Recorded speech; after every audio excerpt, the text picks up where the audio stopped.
Dito sa pagkaka-aresto po kay Pokis, kinasuhan po siya ng inciting to sedition. Unang-una po ay mariin naming kinukundina ni retired General Virgilio Garcia na isa rin tumatayo bilang abogado ni General Pokis ang paglabag po sa karapatan ng aming kliyente. Kanina po sa airport, repeatedly we demanded that the police respect our rights as lawyers to confer with our client. Pero hindi po kami pinagbigyan, bigla pong itinakbo rito. So, we will make the people responsible to be held to account for the violation of the rights of our client. Pangalawa, in response to your question, ma'am, ito po ay talagang very obvious na tinatakot po ng administrasyon na ito ang kanyang mga kritiko. Ito po ay ginawang sample si General Pokis na kapag ikaw ay nagsalita laban sa gobyernong ito, ito ang sasapitin mo, ikaw ay aarestuhin, hindi ka papakausap sa abogado mo at haharas ka at magsasuffer ka pati ang iyong pamilya. Sir, attorney, kanina po nabanggit ni General Nartates, wala naman daw kung personalan. Tinupad lang po nila yung utos ng court. Ano po masasabi po nila? Wala naman po nagsasabing personal. Hindi naman po natin sinisisi si General Nartates. Ang amin po sinisisi ang executive branch na wineponize nila ang Department of Justice upang i-persecute, tuligsain ang mga sa tingin nila ay kalaban ng gobyerno. Kaya nga po, uulitin ko po yung sinabi ko kanina, nagpapasalamat po ako kay Pangulong Ferdinand Marcos Jr. at tinupad niya yung kanyang pangako na magpapakulong siya soon, pero mali ang kanyang pinakulong. Sa halip na yung mga magnanakaw ang ipakulong niya, yung mga naghahabol sa magnanakaw ang pinakulong niya. So thank you po, Mr. President, for keeping your promise. Kaya lang, mali pa rin po. Pero attorney, sabi po, nag-aaklas daw po. Meron daw pong hinihikayat na pag-aaklas daw po si Pokis sa Santahang Armas po. Hindi na po kami kaya maaaring magsalita dyan sapagkat the matter is with the courts and we are now covered as lawyers by the sub judice rule. So hintayin na lang po natin yung magiging kapasyahan ng ating hukuman. Attorney, si General Ayoko nang sagutin yan because hindi naman ako authorized. Let us respect his right to privacy. I understand he was with his family, so let's leave it at that. Anyway, hindi naman po importante kung saan siya galing. Ang importante, saan siya dinala pagkadating niya sa Pilipinas. sir, kailangan po yung kaso. Magkano po ang bail? 48,000 po ang bail. Medyo mabigat para sa isang retired na general na pensyon lang kasi hindi naman po kontratista, hindi naman po congressman yung aming kliyente. So mabigat po para sa isang retirado na pensyon lamang inaasahan na magpiyansa pa ng 48,000. Papakawalan din siya, sir, after magpiyansa. I-turn over ko na kayo kay General Attorney Virgilio Garcia. Sir, pagka na-comply natin yung requirement ng court, yung mga documentary requirements, at makapag-post tayo ng cash bail na 48,000, ina-expect natin na yung order of release i-issue ng korte. Hopefully very soon para hindi niya na kailangang matulog sa kulungan. Actually, alam niyo, gusto namin yung paalam sa inyo. Originally, we planned this to be very quiet. Ayaw namin ng ganito na gusto lang namin na pagdating niya, very quiet. We arrange with the arresting team ng Quezon City, CDU. Quiet lang. Aresto siya, dalhin siya sa Camp Karingal, ipoprocess namin yung bail. Walang masyadong bruhahan ganito. Pero sila na yung nagpalaki ng issue na naging ganito na. So wala kaming magagawa. But hindi ito kasi magandang reflection sa Philippine National Police.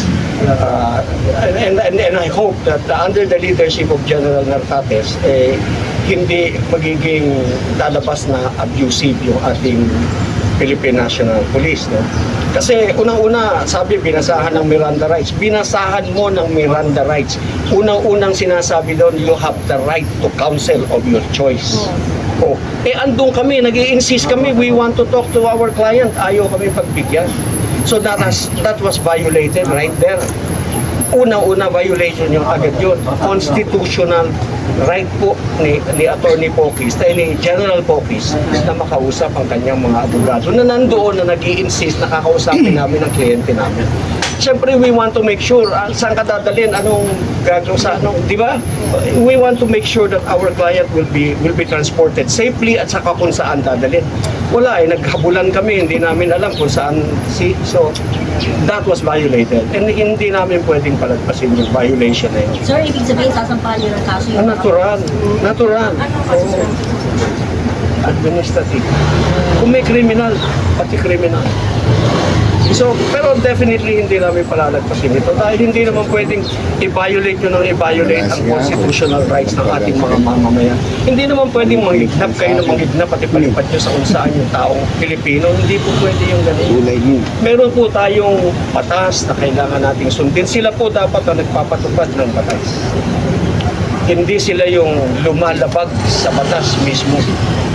And we do not go through the exercise of reading rights pagkatapos ay i-violate mo right there. Hindi pwede. Attorney, kamusta si Sir Pokis? Ay, he is Anong okay. pahayag niya po Medyo, dito sa... lang, alam mo, siyempre, kasama mo, asawa mo, you're nag-aalala ka na, siyempre, concerned din siya doon sa how the wife would feel. No? Pero si General Pokis he's been through a lot all his life serving this country. The medal yan eh. Oo. Kung siya lang, yung sarili niya, kaya niyang i-handle yun. Pero yung, siyempre, andyan yung asawa mo na nag-aalaga sa'yo. Alam mo naman yung mga lalaki, lalo na pag pinakayo you think about yung how they're feeling para hindi naman sila. Ano lang po yung pahayag niya po dito sa inciting to sedition na kinakaharap po niya? Hindi namin mapaniwalaan itong inciting to sedition eh. Sana ibang kaso na lang ikinaso nila eh. Kasi alam ninyo, nagretiro yan sa serbisyo. More than 30 years na nagsilbi para sa bayan. Para manatili yung integridad ng ating bayan, para yung katahimikan at katiwasayan ng buhay ng ating mga mamamayan ay mapanatili natin. Pagkatapos nag-retire ka at saka mo guguluhin ang taong bayan at saka ka mag-i-incite. Alam niyo ba inciting to sedition? Bubuskahin mo yung mga tao para magalit at na mag-alsa sa laban sa gobyerno. Meron ba naman sundalong gagawa ng ganon? Hindi. Kaya nga sinasabi namin, kami, pinaliwanag na namin una pa lamang. Ang gusto naming mangyari, we respect, we obey, and we protect the Constitution. Palagi po kaming sang-ayon sa batas. Lahat ng ginagalaw namin, lahat ng ginagawa namin, ayaw po naming lumabag sa batas dahil meron naman tayong batas na pwedeng sundin. May patakaran na dapat na ginagalang natin. Pagkatapos inciting to sedition, pag nabasa po ninyo yung complaint, 1+1. Oh no, really. I mean, gusto niya ng kopya, bigyan namin kayo ng kopya. 1+1, hindi talagang pinilit lang eh. Hindi, tapos binigyan namin na nag-motion for reconsideration kami. Siguro, nung mag-file kami ng counter affidavit, may desisyon, may resolution yung fiscal sa office. Nag-file kami, ganyan kakapal yung pinal namin. Ang dami namin sinabi, bakit hindi pwede yung inciting to sedition. After 2 days, nakapile na sa korte. May due process ba yan? Hindi pwedeng, sabi nga ni Atty. Topacio, you have weaponized the DOJ, you have weaponized the Philippine National Police against your citizen.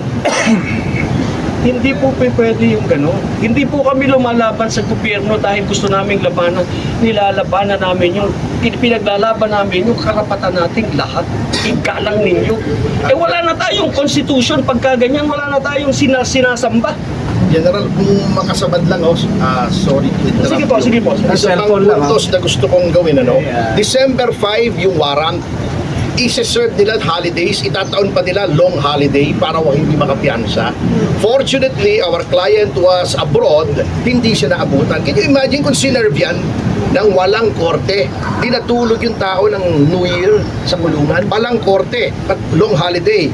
I mean, hindi kami pinanganak kahapon, alam na namin yan, style mo bulok yan eh. Okay. Sige po. Attorney, name nyo na lang po yung designation. I'm sorry. Name nyo po. I'm General Virgilio Garcia. Retired. Lawyer din. Lawyer din po. Okay, salamat. Judge advocate po ako. Judge advocate. Jago dati. General. Siya ang abogado ng Jago. Hindi, iba si ano, siya Jago, si Lani doon, iba naman.